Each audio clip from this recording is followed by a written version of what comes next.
আসসালামু আলাইকুম রহমতুল্লাহি ওয়া বারাকাতুহু।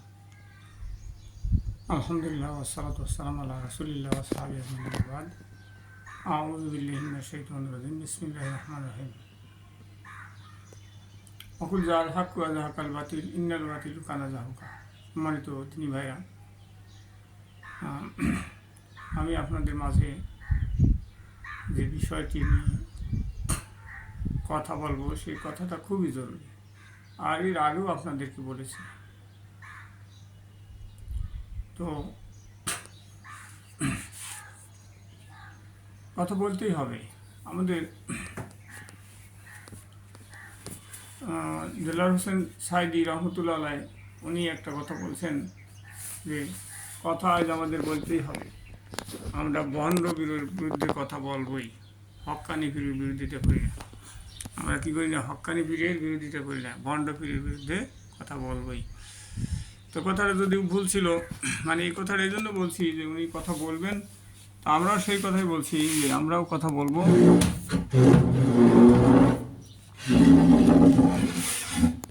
কথা আমাদের বলতেই হবে। সম্মানিত সুধী,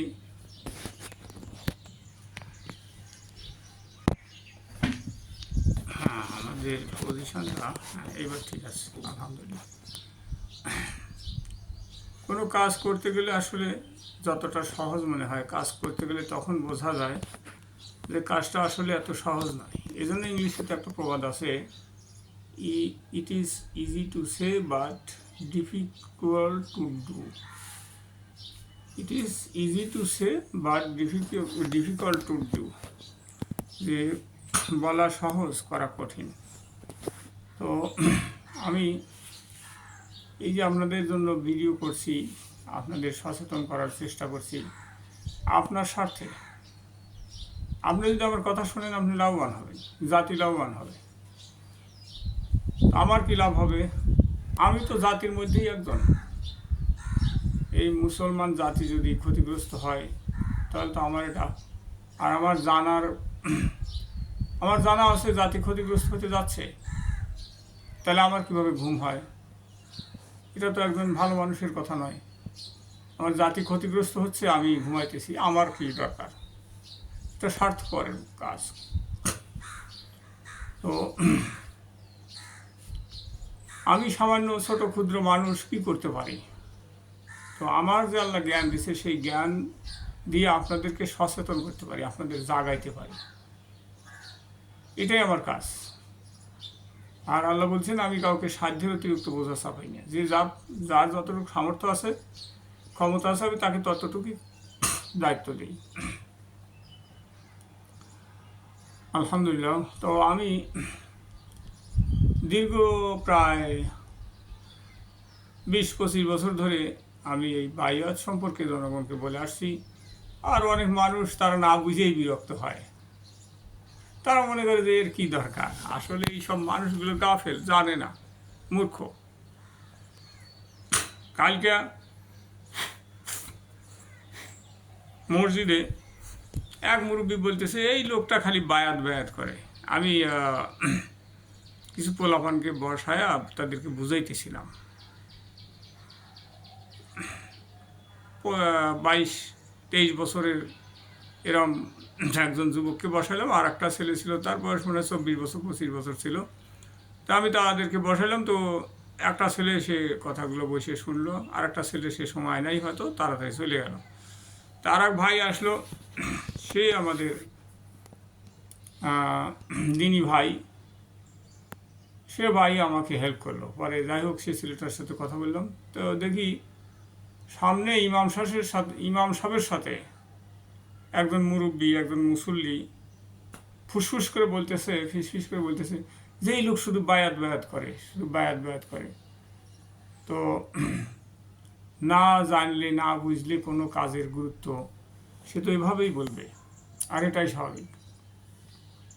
তাহলে রাসূল সাল্লাল্লাহু আলাইহি সাল্লাম যখন দাওয়াত দিতেন, তখন যারা কাফের ছিল, সেই মক্কার কাফেররা, যারা বুদ্ধিমান ছিল, জ্ঞানী মানুষ ছিল, বিবেকমান ছিল, তারা রাসূল সাল্লাল্লাহু আলাইহি ওয়াসাল্লামের কথাগুলো মন দিয়ে শুনতেন, আর তারা বেশিরভাগ মুসলমান হয়ে যেতেন। আর যারা মূর্খ ছিল, শয়তান ছিল, তারা কী করতো, রাসূল সাল্লাল্লাহু আলাইহি ওয়াসাল্লামের এই কথাগুলোকে নিয়ে তারা কটাক্ষ করতো, মানুষকে কুপ্রোচনা দিত। তার কথা শুনো না, এই লোক শুধু এইরকম কথাই বলে, হ্যাঁ, এর আর কোনো কাজ নাই, এই শুধু এগুলোই বলে। তো বন্ধুরা, রাসূল সাল্লাল্লাহু আলাইহি ওয়াসাল্লাম বললেন যে যদি কেউ মারা গেল এমন অবস্থায় যার কাঁধে বায়াত নাই, আর মৃত্যু হলো জাহিলিয়াতে মৃত্যু। কত সিরিয়াস ব্যাপার, কত গুরুত্বপূর্ণ একটা মেসেজ। রাসূল সাল্লাল্লাহু আলাইহি সাল্লাম বললেন যে যদি কেউ মারা গেল আর সে কি হয় নাই, বায়াত হয়নি, আর মৃত্যু হলো জাহিলিয়াতে মৃত্যু, মানে ও কাফের অবস্থায় মারা গেল। কি সাংঘাতিক ব্যাপার! অথচ এই জাতি এত গুরুত্বহীন, এত গুরুত্ব দিয়ে রাসূল সাল্লাল্লাহু আলাইহি ওয়াসাল্লাম কথাটা বললেন, আর এই আমার জাতি এত গুরুত্বহীন, এতই তারা মেধাশূন্য, তারা এই কথা তারা মাথার মধ্যে ঢুকাইতেই রাজি না।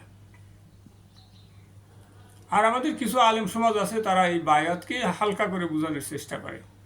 তারা ভিন্ন খাতে মানুষকে ভুল বুঝিয়ে বায়াত সম্পর্কে তাদের নিরুৎসাহিত করে। আমাদের এই স্কলার সাহেবেরা, আলেম সাহেবেরা বেশিরভাগ তারা এই অজ্ঞ, বায়াত সম্পর্কে তারা জানে না। তারা মনে করে বড় পণ্ডিত হয়ে গেছে, তারা যে ফতোয়া দিবে, যে মতামত দিবে সেটাই সঠিক। কিন্তু তার বিপরীত যে মতামত আছে, আরও আলেমরা মতামত দিচ্ছে, সেই দিকে তারা বোঝার চেষ্টা করে না। সে যে নিজে ভুলের মধ্যে আছে, সে যে নিজে ভুল করতেছে, সে যে জাহান্নামে যাবে সেই কথা সে জানার চেষ্টা করে না। তাই আমাদের নিজেদের জ্ঞান বিবেককে কাজে লাগাইতে হবে, প্রশ্ন করতে হবে আসলে রহস্যটা কোথায়। স্কলার সব বলতেছে যে না, বায়াত এখন আর প্রয়োজন নাই, আর রাসূল সাল্লাল্লাহু আলাইহি ওয়াসাল্লাম বলতেছেন যে বায়াত হওয়া এত জরুরি যে বায়াত যদি না হয় আর মৃত্যু হবে জাহিলিয়াতের মৃত্যু। তা আপনার কি বিবেক নাই যে একজন আলেম বলল যে বায়াত এখন আর জরুরি নাই, বায়াতে এইরকম ওইরকম করতে হয়, অমুক থাকলে তমুক থাকলে হইতে হবে, ইসলামী রাষ্ট্র থাকতে হবে, খেলাফত থাকতে হবে, একজন স্কলার বলল, আর আপনি মানিয়ে নিলেন। আর মৃত্যুর পর যদি যা দেখেন যে তার এই স্কলারের কথাটা ভুল ছিল, তখন কি করবেন? আমি আপনাকে প্রশ্ন করছি। আমাদের দেশে বড় একজন স্কলার বলল যে এই সংগঠনের কাছে বায়াত হওয়া জায়েজ নাই, আর আপনার এই এখন আর বায়াত জরুরি নাই, বায়াত হওয়ার জন্য আপনার ইসলামী রাষ্ট্র প্রয়োজন, খেলাফত প্রয়োজন, ইত্যাদি ইত্যাদি বলল। একজন স্কলার, আমাদের বাংলাদেশের একজন স্কলার, সে কি বলল? আপনাকে বলল যে বায়াত এখন জরুরি না, এখন আপনার বায়াত হইতে হবে না, যেহেতু দেশে ইসলামী রাষ্ট্র নাই, খেলাফত নাই, তাহলে আপনি কী করবেন? বায়াতের এখন দরকার নাই। একজন স্কলার আপনাকে বলল বায়াত এখন জরুরি না, তাহলে আপনি কী করবেন? স্কলার বলছে, বড় স্কলার, সবাই তাকে বড় আলেম মনে করে। এখন আপনি মৃত্যুর পর দেখলেন যে আরে কথাটা ভুল ছিল, তখন আপনি কী করবেন? আপনি জাহান্নামে যাইতে হবে, ওই স্কলার সবও জাহান্নামে যাবে, ওই স্কলার সবও জাহান্নামে যাবে, আপনিও যাবেন। কত সাংঘাতিক ব্যাপার! তাহলে আল্লাহ আমাদেরকে সুযোগ দিয়েছেন, এখন আমরা এটা অ্যানালাইসিস করতে পারি, এটা নিয়ে আলোচনা করতে পারি, এটা বিস্তারিত আলোচনা করে বিস্তারিত জানার জন্য আমরা চেষ্টা করতে পারি। কত সুযোগ আল্লাহ দিছে। তাহলে যারা সুযোগ বুঝে কাজ করে তারাই হলো বুদ্ধিমান। সময়ের 1 ফোর, অসময়ের 10 ফোর। কোথায় আছে কি? সময়ের 1 ফোর, অসময়ের 10 ফোর। তো সম্মানিত বন্ধুরা, বায়াত সম্পর্কে আমাদের ব্যাপক আলোচনা প্রয়োজন। কেন? কারণ এই বায়াতের মাধ্যমে আমরা পৃথিবী শাসন করতে পারবো। বায়াতের উপর যদি আমরা মুসলমানরা আমল করি, তবেই মুক্তির একটা সম্ভাবনা আছে। তার কারণ এটা আল্লাহর দেওয়া ব্যবস্থা। বায়াত কার দেওয়া ব্যবস্থা? এটা আল্লাহর দেওয়া ব্যবস্থা। আল্লাহ মানুষকে শিখিয়েছেন কিভাবে আমরা পৃথিবী শাসন করতে পারি, পৃথিবীতে আমরা কিভাবে নিরাপদ থাকতে পারি, মান সম্মানের সাথে থাকতে পারি, আর মরার পরে জান্নাতে যেতে পারি। এই পদ্ধতি কে শিখেছেন? আল্লাহ স্বয়ং মহান রব্বুল আলামিন শিখিয়েছেন। আসুন আমরা সত্য জেনে নেই।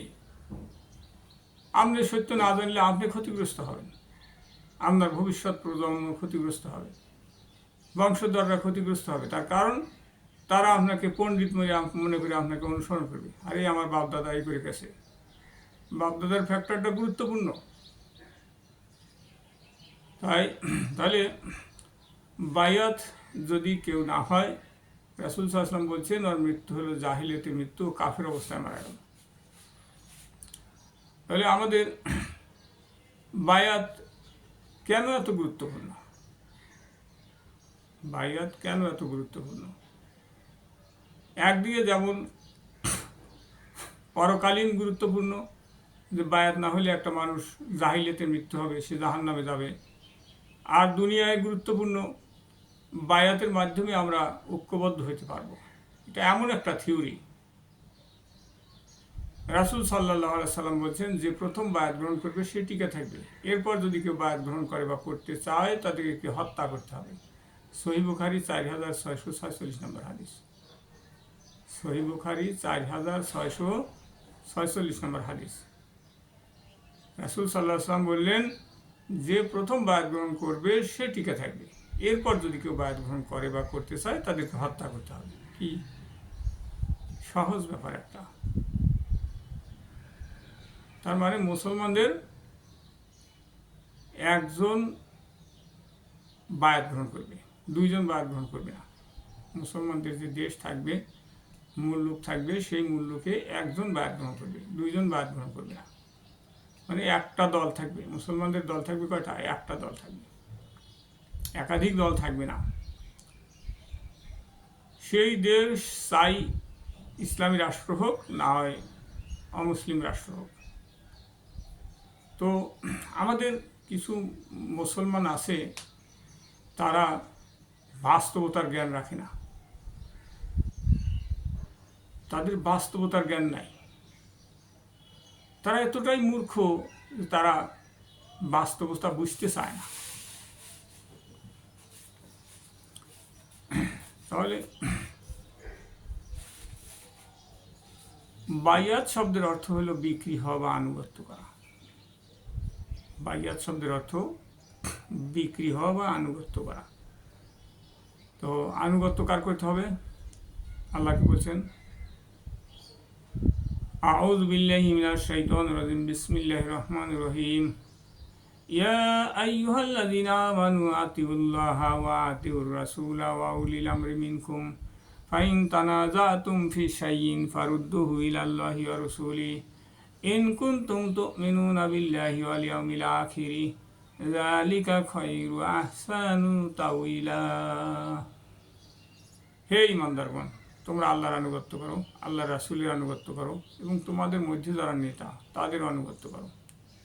যদি তোমাদের মধ্যে মতপার্থক্য দেখা দেয় তাহলে আল্লাহ এবং তার রাসূলের দিকে ফিরে আসো। যদি তোমরা আল্লাহকে বিশ্বাস করো আর কিয়ামত দিবসকে বিশ্বাস করো, এটাই তোমাদের জন্য উত্তম এবং পরিণামের দিক দিয়ে ভালো। তাহলে মহান রব্বুল আলামিন আদেশ করছেন যে তোমাদের মধ্যে যারা নেতা তাদের আনুগত্য করো। তাহলে সমস্ত মুসলমান আল্লাহকে মানে, সে যে মতেরই হোক। কোনো মুসলমান এই কথা বলে না আমরা আল্লাহকে মানি না। যদি কোনো মুসলমান বলে আল্লাহকে মানি না, তাহলে সাথে সাথে ওর ঈমান নষ্ট হয়ে যাবে, ও বেঈমান কাফের হয়ে যাবে। আল্লাহর কোনো আদেশ যদি কোনো মুসলমান অস্বীকার করে, মানতে না চায়, তাহলে তার ঈমান থাকবে না। এই ঘোষণা মহান রব্বুল আলামিন আমাদেরকে জানিয়ে দিয়েছেন সূরা বাকারা 34 নম্বর আয়াতে। আল্লাহ বলতেছেন, وَإِذْ قُلْنَا لِلْمَلَائِكَةِ اسْجُدُوا لِآدَمَ فَسَجَدُوا إِلَّا إِبْلِيسَ أَبَى وَاسْتَكْبَرَ وَكَانَ مِنَ الْكَافِرِينَ।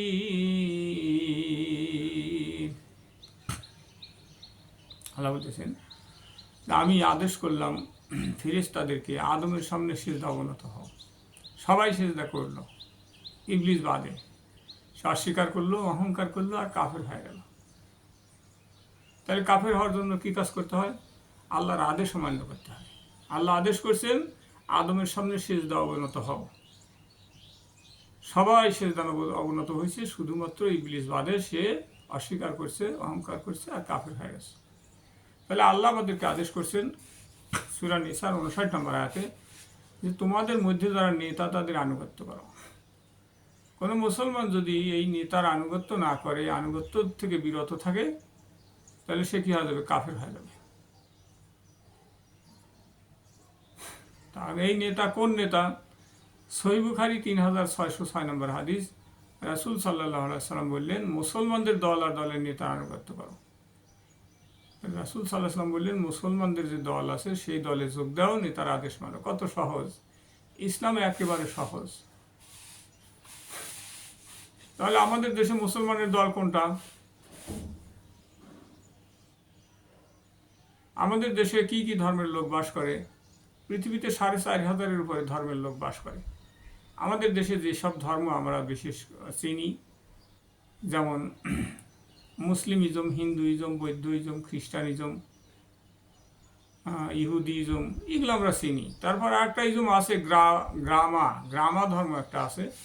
সেই ধর্মটা বান্দরবনে আমি দেখেছি।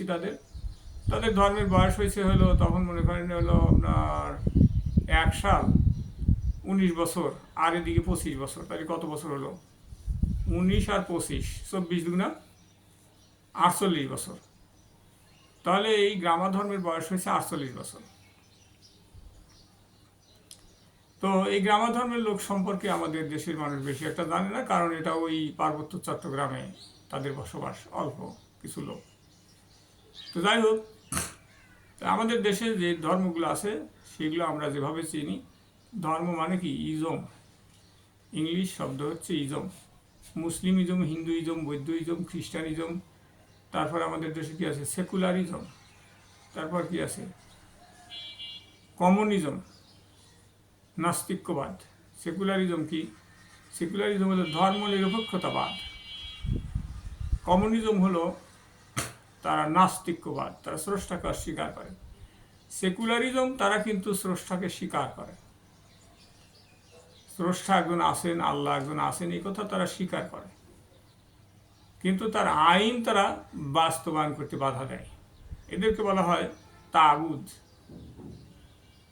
তারা নিজেরা আল্লাহর আইন প্রতিষ্ঠা করতে চায় না, আবার কেউ প্রতিষ্ঠা করবে সেটাও তারা করতে দিবে না, তারা করতে দিতে চায় না। নিজেরা আল্লাহর আইন প্রতিষ্ঠা করতে চায় না, আবার কেউ আল্লাহর আইন প্রতিষ্ঠা করুক, দেশটা আল্লাহর আইনে চলুক, সেটাও তারা চায় না। এদেরকে বলা হয় তাগুত। এরা আল্লাহকে বিশ্বাস করে, আল্লাহ আছেন এই কথা তারা বিশ্বাস করে। এরা হলো সেকুলারিজম, ধর্ম নিরপেক্ষতাবাদ। আরেকটা আছে হলো কমিউনিজম, যারা নাস্তিক, যারা স্রষ্টাকে অস্বীকার করে, স্রষ্টা বলতে কেউ নাই। তাদের ধর্মের নাম কি? তাদের ধর্মের নাম হলো কমিউনিজম। এরপর এর বাইরে আমাদের একটা ধর্ম আছে, সেটা হচ্ছে সুফিজম। সুফিজম কারা? সুফিজম হলো, সুফিজম যেমন যারা পীর মুরিদি করে, তাদেরকে বলা হয় সুফিজম, সুফিবাদ। তাদের ধর্মের নাম হলো সুফিবাদ, সুফিজম। আমাদের দেশের অনেক মুসলমান তারা মনে করে যে ওরাও মুসলমান, আর তাদেরকে বুজুর্গ মনে করে। তাহলে তাদের ধর্মের নাম কি? সুফিজম। সুফিদের ধর্ম বিশ্বাস সম্পূর্ণ আলাদা। মুসলমানদের ধর্ম বিশ্বাস এবং সুফিদের ধর্ম বিশ্বাস সম্পূর্ণ আলাদা।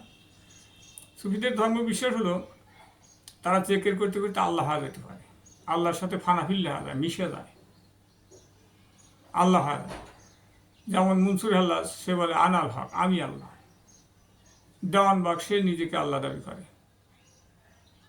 তারপর তাদের ধর্ম বিশ্বাস মুসলমানদের ধর্ম বিশ্বাস থেকে সম্পূর্ণ আলাদা। তারা পীর মুরিদিতে বিশ্বাস করে, তারা মনে করে যে একটা মাধ্যম প্রয়োজন, আল্লাহর কাছে যাইবে, আল্লাহর কাছে কিছু যাইবে। তুমি মূর্খ মানুষ, তুমি গুনাহগার মানুষ, তোমার কথা কি আল্লাহ শুনবে?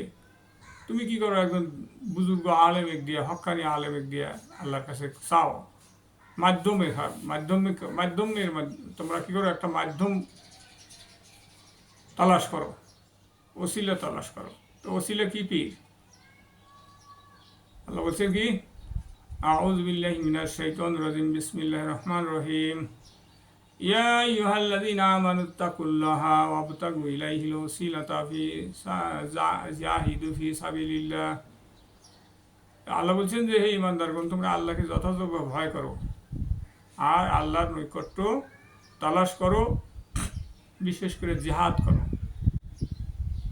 ওসিলা মানে কি? ওসিলা মানে হলো আল্লাহর নৈকট্য, আল্লাহর সন্তুষ্টি, এর একটা মাধ্যম তালাশ করো, এর একটা ওসিলা তালাশ করো কীভাবে আল্লাহর নৈকট্য পাইতে পারো, আল্লাহর সন্তুষ্টি পাইতে পারো। সেটা কিভাবে? আল্লাহ বলছেন আল্লাহর রাস্তায় জিহাদ করো। জিহাদের মাধ্যমে তোমরা কি করো? ওসিলা তালাশ করো। জিহাদ করলে আল্লাহ খুশি হন। সাহাবীরা একবার জিজ্ঞেস করলেন, তারা আলোচনা করতেছিলেন যে আল্লাহ কোন কাজ করলে খুশি হয়, আল্লাহ কোন কাজ করলে খুশি হয় আমরা যদি একবার জানতে পারতাম, তাহলে সেই কাজটা করার জন্য পৃথিবীর সব কিছু আমরা কী করতাম? ত্যাগ করতাম, আমাদের ধন সম্পদ জীবন সব উৎসর্গ করে দিতাম। তখন আল্লাহ এই আয়াত নাজিল করলেন, আল্লাহ ভালোবাসেন তাদেরকে যারা সারিবদ্ধ হয়ে সীসা ঢালা প্রাচীরের মতো আল্লাহর পথে যুদ্ধ করে। আল্লাহ তাদেরকে ভালোবাসেন, খুশি হন তাদের প্রতি যারা সারিবদ্ধ হয়ে সীসা ঢালা প্রাচীরের মতো আল্লাহর পথে যুদ্ধ করে। তাহলে জিহাদ করতে হবে, এটা ফরজ। আল্লাহ বলছেন তোমাদের উপর জিহাদ করা ফরজ করা হয়েছে, যুদ্ধ করা ফরজ করা হয়েছে, যদিও তোমরা এটা অপছন্দ করো। আর এটাও সম্ভব যে তোমরা যেটা অপছন্দ করো সেটাই তোমাদের জন্য কল্যাণকর। আর এটাও সম্ভব যে তোমরা যেটা ভালোবাসো সেটাই তোমাদের জন্য অকল্যাণকর। আর আল্লাহ জানেন, তোমরা জানো না। আচ্ছা, এইটা দেখে গেলেই তো হবে না। আমরা আজকে এই পর্যন্ত রাখছি, পরবর্তীতে আমরা বিস্তারিত আলোচনা করবো ইনশাল্লাহ। তো আপনারা আমাদের আলোচনা শুনতে চাইলে সাবস্ক্রাইব করুন চ্যানেলটা, বেল আইকনে টাচ করুন, আমাদের সাথে থাকুন। তাহলে আমাদের সব ওয়াজ আপনারা শুনতে পারবেন, আমাদের সব বয়ান লেকচার শুনতে পারবেন, আর আপনার সিদ্ধান্ত আপনি পাল্টাইতে পারবেন। আমার কথার যদি ভিতরে আপনাদের কোনো প্রশ্ন থাকে, কোনো কমেন্ট থাকে, সেটা আপনারা জানাতে পারেন। কত সুন্দর সুবিধা, আপনি ঘরে বসে আপনার মতামত দিতে পারছেন। কারো মতামত যদি আপনাদের ভুল মনে হয় সেটাকে আপনি সংশোধন করে দিতে পারছেন। আর কারো মতামতটা যদি ভালো হয়, আপনার কাছে ভালো লাগে, সেটা আপনি প্রচার করতে পারতেছেন। লাইক কমেন্ট শেয়ার দিয়ে আপনি তাদের সাথে থাকতে পারছেন, সহযোগিতা করতে পারছেন। আর আল্লাহ বলছেন যে ভালো কাজের সুপারিশ করবে সেও তার অংশ পাবে, যে মন্দ কাজের সুপারিশ করবে সেও তার অংশ পাবে। তাহলে আমাদের কাজটা যদি ভালো হয়, আপনি যদি আমাদেরকে সহযোগিতা করেন, লাইক দেন, কমেন্ট করেন, শেয়ার দেন, সাবস্ক্রাইব করেন, তাহলে আপনি সহযোগিতা করলেন। আর তাহলে এই ভালো কাজের অংশ আপনিও পাবেন। আশা করি মনে হয় বুঝতে পারছেন। আমরা আজ এই পর্যন্ত রাখছি। আখির দাওয়ানা আলহামদুলিল্লাহি রাব্বিল আলামিন। আসসালামু আলাইকুম ওয়া রাহমাতুল্লাহি ওয়া বারাকাতুহু।